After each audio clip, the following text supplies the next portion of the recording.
20th, and we're officially live from Chicago. One of my Windy favorite City. cities. Yes. It's Windy City, and you know, I found something interesting about this city, Bree. You know why it's called the Windy City? Because it's windy.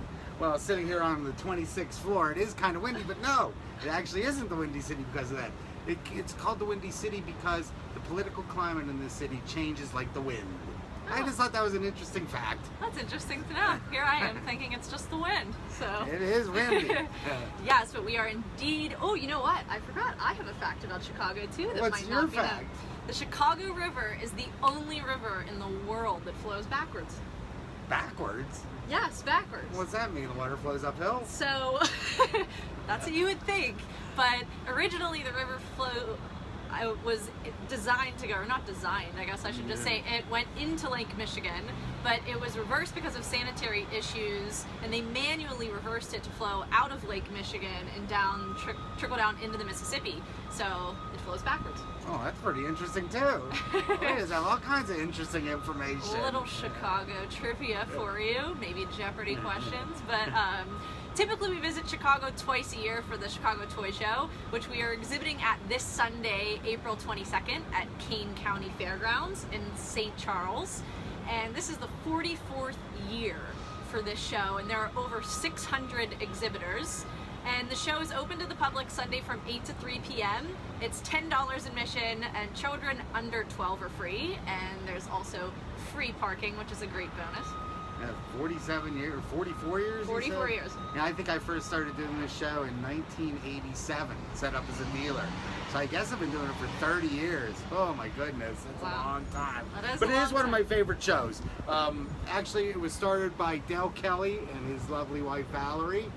They are the current publishers of Antique Toy World, which is sort of my go-to reference when it comes to toys. Much like Old Toy Soldier is the trade publication for the whole toy soldier field, Antique Toy World basically will keep you informed on anything that's happening in the toy world. Dale and his wife and Kelly Tabin, Sean Tabin, they started the show way back. And then just recently, I think around 2012, Dale's brother-in-law, Herb Regan, took over the show, and he's really done a fantastic job. You know, the crowds are bigger, there's more excitement. They have like Star Wars reenactors walking through the show. It's sort of been reinvigorated. So if you're anywhere near the St. Charles area this weekend, you should please come by and say hello to us. Yeah, say hello. And also, if you don't subscribe, you should subscribe to this magazine. You should. It's a great magazine. But for additional directions or address or information about the show, you can go to chicagotoyshow.com.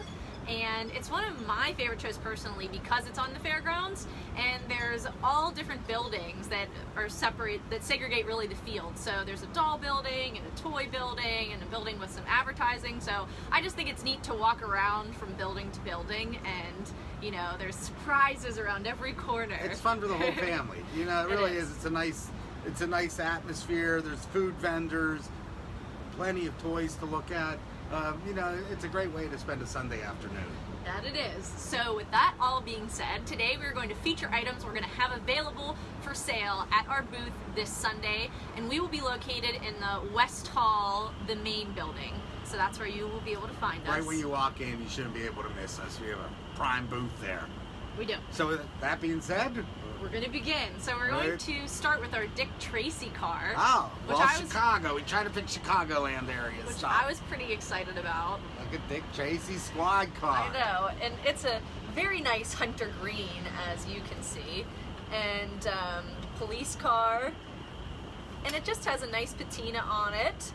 And it was made by Mark's company, which is out of New York City. It was, and it comes with its original box too. If you can help me out a little bit. But here's its original box here. And this is an interesting toy because it sort of is right at the change from when they went with battery-operated toys. It has a battery compartment here, from wind-up. It's also wind-up. So this actually combines the two. So the wind-up mechanism will control the wheels, but there are headlights or a light up top here that would light up via the battery. So it's right at the change that they got rid of basically the wind-up mechanism. They were too expensive. They started going with batteries. Dick Tracy was a famous comic book character. I think the first comic came out in the Chicago Tribune in 1931. That's That's why it's so appropriate for this. Full of information in it. This car, I think, was made around 1950, 1949. It's Dick Tracy's squad car.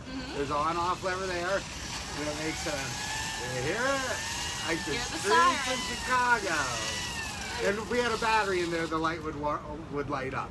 It's a toy that's a little more recent than most of the toys that you and I specialize in, but I thought it was appropriate for the show. It's in beautiful condition. I just like the form. It's, you know, true late 40s, early 50s form. It is, and I love the siren about it, and that it just comes with the original box and just the bright coloring. So that's our Dick Tracy car. So you can take a look Dick Tracy. For him. He will be traveling safely to St. Charles here. And next up, we have the Union Locomotive. So I'm going to also reach up here. Again, I think we sort of have a Chicago theme. Chicago stockyards, they brought all the cattle in from all over the country via train. It really built much of the city. This train was made by Ives around 1880, 1885. It's a large locomotive called the Union, northern. Most of these trains were northern lines. It's a clockwork mechanism. So if you show underneath, Bree, you can see there's a mechanism you'd wind up, and this would actually roll across the floor.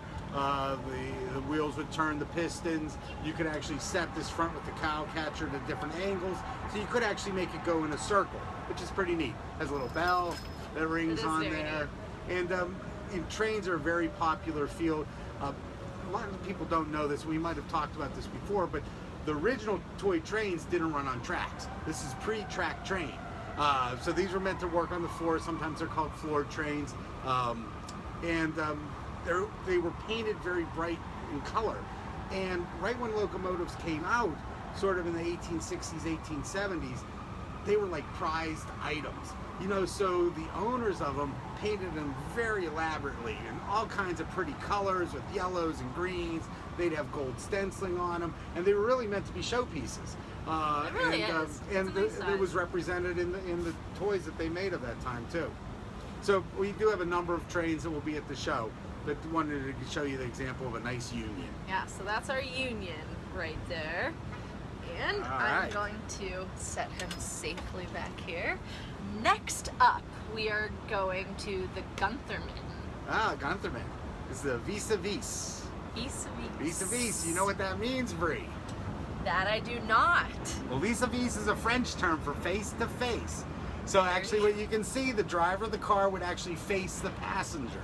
Hence the VESA Beast. Okay. This is made by a company called Guntherman, which is renowned for their toys. It was one of the premier German toy manufacturers. It's again sort of rolling on me. It has rubber wheels too, so. Yeah. Okay. Well, a couple things there. So rubber wheels. This one always came with the rubber wheels. Very often the rubber will be replaced. And a little trick that I've learned over the years that's very helpful in determining whether the wheels have been replaced or not. If you squeeze that wheel there, Bree, what's it feel like? It's very hard, right? It's hard, yes. It feels hard. If they're replaced rubber, the replaced rubber is very soft. So you'll sort of have a softness to it. So if it has a sort of a darkened color to it, and when you press on it, it almost feels like a clay. Why is that? Is that because the rubber is aged? The rubber's aged and all the solvents in the rubber has evaporated, and it's sort of leaving like a very hard shell there. There will be some cracks in it, and inevitable with rubber tires, they will, if they set on a table or something for a long period of time, they will start to flatten. So a lot of sort of the real particular collectors for toys like this, they will actually put a little plinth underneath that will just sort of hold the car maybe like a 1/16 of an inch off the table, and that will preserve the wheels for even longer. So just for display purposes, really? Yeah, exactly. And to protect the wheels from becoming flat. Interesting things sort of along the way, like Dick Tracy was integrating wind-up and batteries. This toy incorporates hand-painted with lithograph. Lithography is a way of printing on steel. It came in the teens, maybe even a little earlier. Prior to this, everything was hand-painted. The figure to this car is hand-painted. The rest of it is lithograph. So it's a nice transitional piece. It represents a part of automotive history that you don't really see too often. I mean, it kind of be fun riding down the street. You sit there looking at each other, staring at each other. To me, it seems a little bit unsafe. Yeah, I think it would be kind of a little dangerous. The driver's looking at you, talking to you, but trying to see around you. Conversation? I mean, what if you're taller than him? How does he see around you? VESA Beast, they came in 3 different sizes. This is the largest size. They made a small one a little bit smaller, and then this one. This is the biggest one. I feel like that would make a great display with the different sizes lined up. That would look really nice. It's a nice automotive toy. I mean, for early automotive, it's one of my favorite. I really like it. So that's the Guntherman. And we have a lot of German toys at the show too. So we do. So this is just a small sampling. So we definitely have a lot more with us, but these are the ones we picked to feature. So moving along, we are moving along to the Bunning Match. We haven't shown any of these. Which actually, I collect these, and there's something that I really enjoy. I like to call it an old school cap gun because the cap guns that I remember as a kid did not look like this at all. But yes, like I said, this one's called the Bunning Match, and as you can see, it actually has that inscribed along the top there, and how you actually work it. You pull them apart. You pull them apart. They're butting. They're going to butt heads. So you pull him back. It locks in. And you put a cap in there. Yes. To do it again. So you pull the 2 boys apart. You pull them apart. Give it a little pull. And then you'd actually put a cap in here. So it'd be a black powder cap. And then you pull the trigger. Shoot the cap. And they go bang. Bree called it an old school cap gun. I actually call it an animated cap pistol, which is a technical term for it. They were almost always japanned, which is like a shellac that they put on this toy. And they made a whole range. There's probably 50 or 60 different animated ones. And then there's hundreds of what we would just consider a cap pistol. Animated meaning there's some sort of figure, or it looks different than just a pistol. 90% of the toys just look like pistols, and I will sell some of those, but I do like the ones with any kind of figure. They make ones that looks like a cat, a duck, there's like a little chicken comes out of an egg. This is a moderately rare one. Were they all made out of cast iron? Like cast iron, yes. They're all cast iron, made, almost all of them, well, most of them were made by Ives. That was the big manufacturer of them. And really, if you look at it close, there's a lot of detailing to it. There are reproductions of these? Not so really much, no. Funny enough that you say that, no. There are, I mean, like anything, when they get to a certain value, there will be reproductions. But no, in general, these are pretty much, when you find them, there may be repairs, but I don't know of any large-scale reproductions of them. Very cool. I wish we had some caps so we could actually officially make this work. We should have been more prepared, but what are you on to? Yes, that's the Bunning Match. So, little cap gun info for you. All right. And we're going to switch gears a little bit. We're moving on to Mechanical Bank, which we also have a variety to offer at the show. But today we are going to show Mr. Humpty Dumpty. Humpty Dumpty. He's made by Shepherd Hardware. That's a great bank. Coin swallowing bank, beautiful condition, made by Shepherd Hardware, which is out of Buffalo, New York in the 1880s. Humpty Dumpty was a real clown, famous clown. Back then, clowns were, I guess there are still some famous clowns now, but clowns were almost like movie stars today. I mean, they were the entertainers. Well, it was back even pre-vaudeville, a little bit before vaudeville, but these were the people that, people would go and see. So you would go and they had personalities and they would entertain large crowds. You didn't have, Facebook Live, and you didn't have TV or radio or anything like that. So people would go to the circus, and the clowns were actually a lot of times the headliners of the show. That's really neat. Coin swaller. Coin goes right there. Press the levers. Humpty swallows. Eyes roll back. Eyes roll back. Very nice. It has a Japan base plate.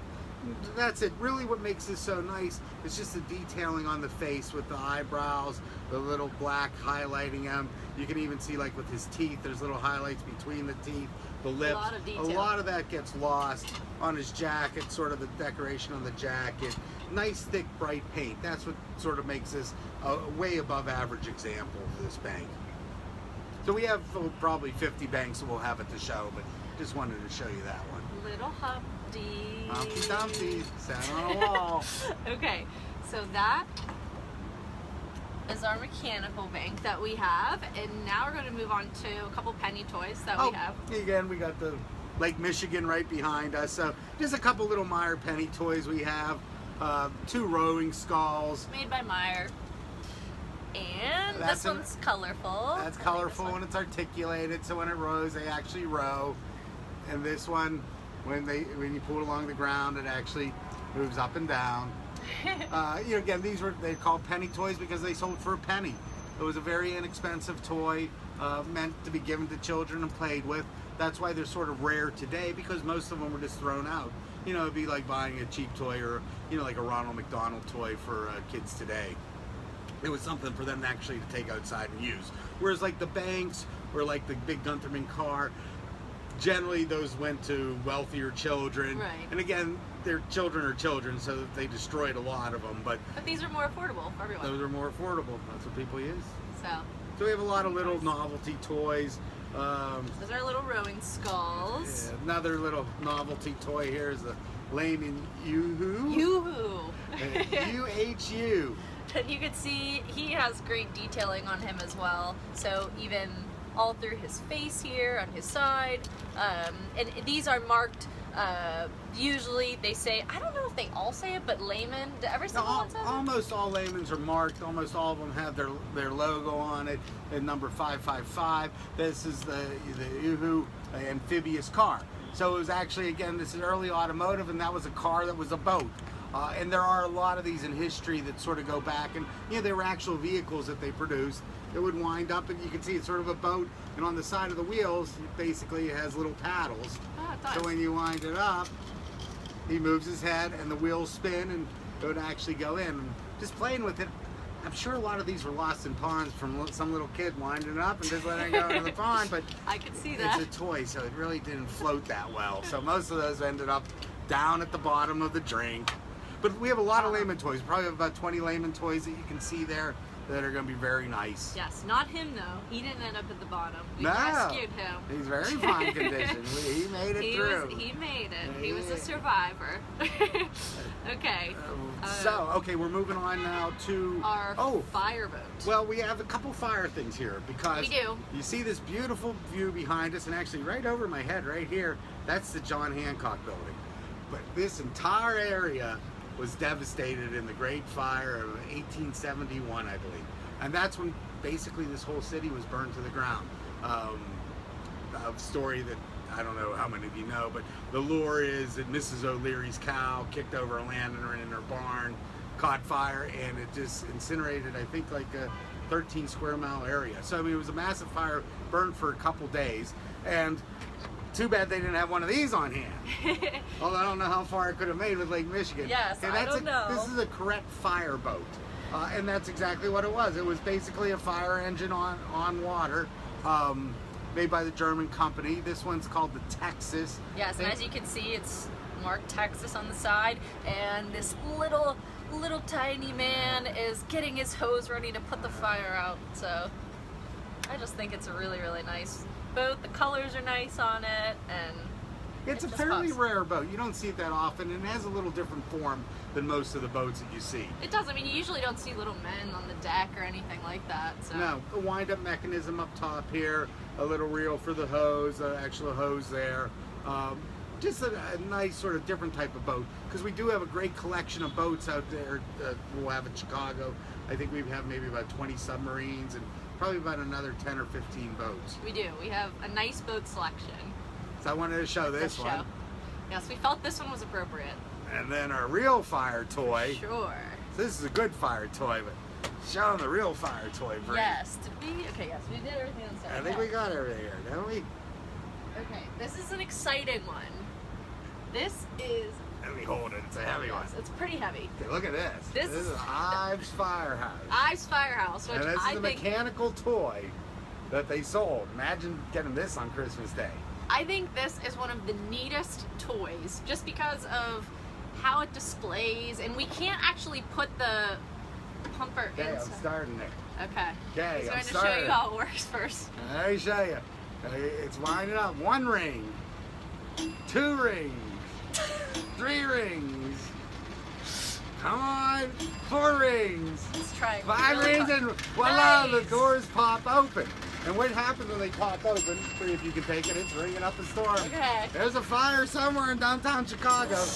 And if we had a little... It's not here. But when those doors pop open, this fire pumper pops out. And actually there's a little slope in the bottom of that fire pumper. Still going down there. Still ringing up a storm. Okay, yes, this pops out, which we couldn't obviously show because of the way that we were displaying it here for you. But it would actually, there's an inclined plane, and this would actually come rolling out.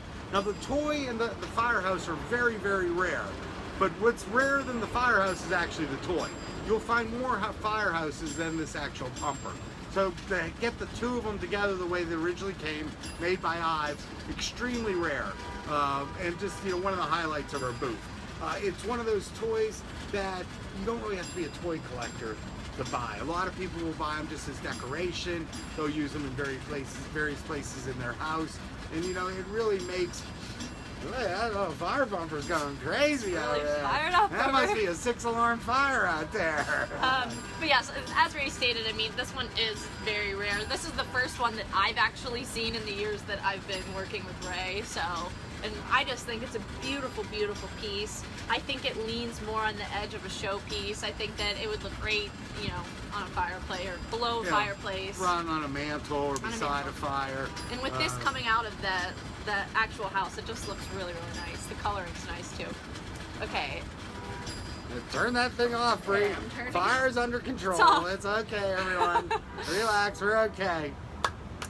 Okay. That was one of our highlights there. That was one of our highlights. So I believe we only have one left to show for you today. Now these don't look very exciting. But they are, because this is a little donkey. And this is a little pelican. And look, they're just in great condition as well. This one's marked Pittsburgh, Pennsylvania. They're made by Hovley. And you know what's the most important thing with these, Bree?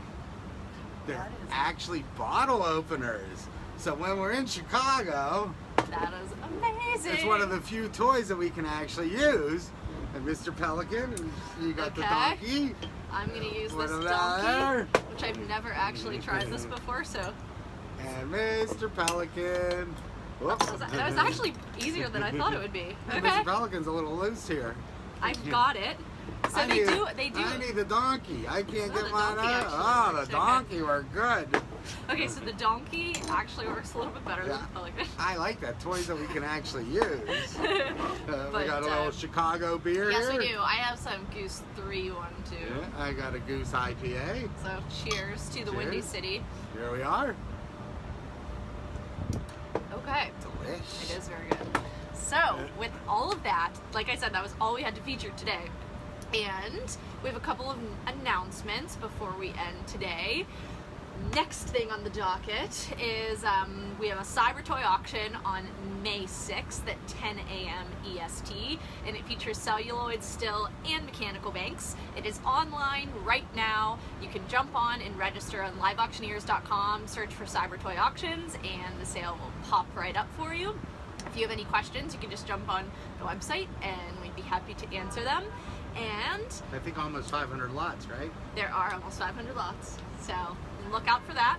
And then our next Old Toy Soldier auction is going to be June 16th, 17th, and 18th, and it features the Betty Wheeler collection of Civilian, and it also has a nice grouping of Courtney, Greenhills, Vertuni, and Heidi, along with a lot of other manufacturers. So that is a big 3-day auction that is not quite yet ready for being up online, but it's close, so stay tuned, and the catalog will be out for that soon.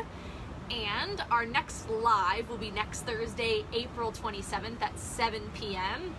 featuring items that will have available for purchase at the Miniature Figure Collectors of America Show and Mart in Trevose, PA, which I would like to note is a brand new location for that show, and it's the largest display of figures and models. So it's really neat, and you can walk around and see all of the models, which you usually don't see at other Toy Soldier shows. So that's what makes this one. I think that one's in its like 77th year. It's one of the oldest shows. Yes, I think 78th actually. 78th, you can maybe not hold me to that, but I'm pretty sure it's 78th. And for more information on that, specific address, admission info, where to park, you can jump on mfcashow.com, and there's all kinds of contact information on there for that show. And I believe with that, it is time to do... Well, we had our beer. What's Chicago beer? If you don't have a little Lou Malnati's pizza. Our second favorite thing to do besides play with toys. Look forward to this. Yes, is have some pizza. Because if you know me, you know that my pizza's basically a food group for me. And they make the best deep dish pizza. So from Chicago, everyone, here's looking at you. We'll see you at the show on Sunday. We'll see you Sunday. Bye-bye. Bye now.